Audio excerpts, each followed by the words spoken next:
হু হু করে বাড়ছে নিত্যপণ্যের দাম। এবার বাজার পরিস্থিতি নিয়ে সবশেষ তথ্য জানাতে সরাসরি যুক্ত হচ্ছেন সহকর্মী নজরুল ইসলাম। নজরুল, বাজারে এসে কি বলছেন ক্রেতারা?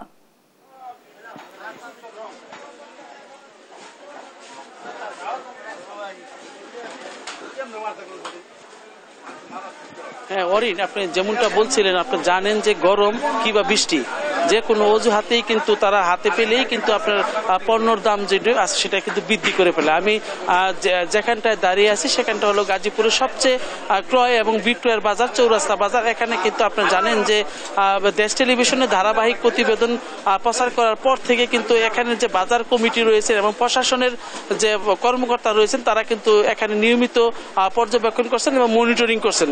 তো আজকে আমরা সকালে দেখেছি যে বাজার কমিটির যে সভাপতি এবং সাধারণ সম্পাদকের নেতৃত্বে একটি টিম কিন্তু বিভিন্ন দোকানে দোকানে ঘুরে কিন্তু তারা খোঁজ খবর নিয়েছেন এবং মূল্য তালিকা আছে কিনা সেটা কিন্তু দেখভাল করছেন। তো সেরকমই কিন্তু আজকে চৌরাস্তা বাজারে সকাল থেকে আমরা বিভিন্ন দোকানে কিন্তু আপনারা দেখেছি যে আমরা তাদের যে মূল্য তালিকা সেটা কিন্তু টানিয়ে রাখা হয়েছে। অর্থাৎ এক সপ্তাহ ধরে কিন্তু চৌরাস্তার বাজারটা স্থিতিশীল রয়েছে। আপনি জানেন যে এক সপ্তাহে দ্রব্যমূল্যের যে ঊর্ধ্বগতি, তার ফলে কিন্তু সাধারণ যে খেটে খাওয়া মানুষ আছে অর্থাৎ দিনমজুর, তাদের কিন্তু আপনার বাজার করার ক্ষমতা কিন্তু আস্তে আস্তে হারিয়ে ফেলছে। তো আপনারা জানেন যে সবকিছুতে এই মূল্য বৃদ্ধির ফলে কিন্তু নিম্ন আয়ের মানুষ কিন্তু সবচেয়ে বেশি বিপদে পড়েছে তারা বাজার ব্যবস্থা নিয়ে।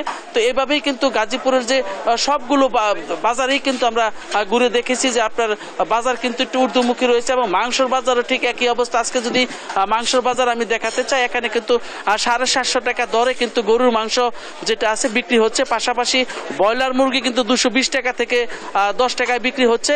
এভাবে সবজি যা আছে 80 টাকার নিচে কোনো কিন্তু সবজি এই বাজারে নেই। তবে আমরা কথা বলার চেষ্টা করব যে বাজার কমিটির যে সভাপতি আছেন তার সাথে জিজ্ঞাসা করব, আপনারা যে এই যে মনিটরিং ব্যবস্থাটা দেখভাল করতেছেন, আপনারা কিসের জন্য এই যে দেখভাল করতেছেন এবং এর রেজাল্ট কি পাচ্ছেন আপনারা?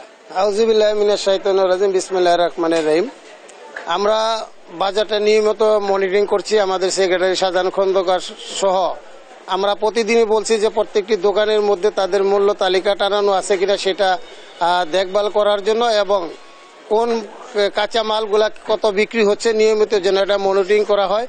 আমাদের যে আইন শৃঙ্খলা বাহিনী রয়েছে, আমাদের বাসন মেট্রো থানা রয়েছে, সেই আইন শৃঙ্খলা বাহিনী সবসময় আমাদের এর কাছ থেকে আপডেট নিচ্ছে যে আমরা বাজার নিয়মিত মনিটরিং করছি কিনা।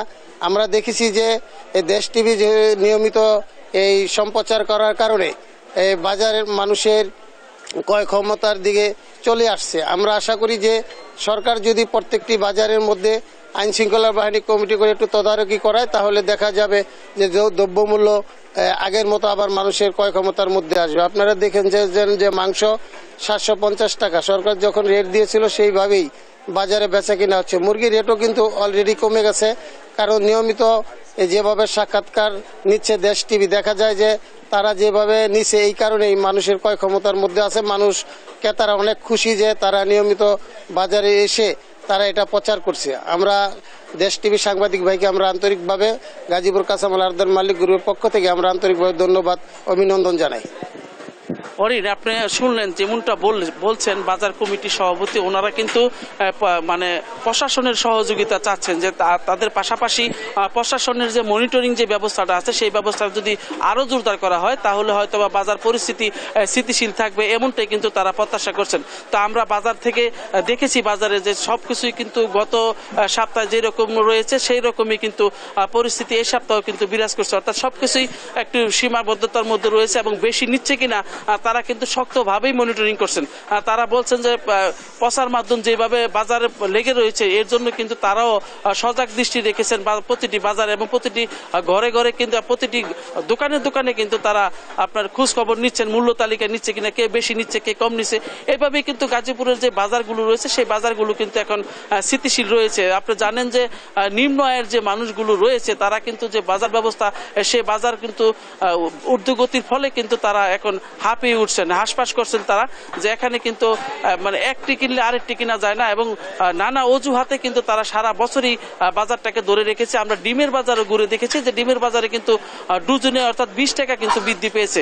অর্থাৎ সবকিছু সুযোগ পেলেই কিন্তু তারা গরম কিংবা ঠান্ডা, শীত কিংবা বর্ষা সবকিছুতেই তারা কিন্তু একটি ইস্যু খুঁজে বের করেন এবং শক্ত সিন্ডিকেটের বলয় থেকে বের হয়ে আসাটাই কামনা করছেন সাধারণ যে জনগণ রয়েছে। অরিন, এই ছিল আমার কাছে চৌরাস্তা বাজার থেকে সর্বশেষ। নজরুল, আপনাকে ধন্যবাদ। দর্শক, গাজীপুর থেকে যুক্ত হয়েছিলেন আমাদের সহকর্মী।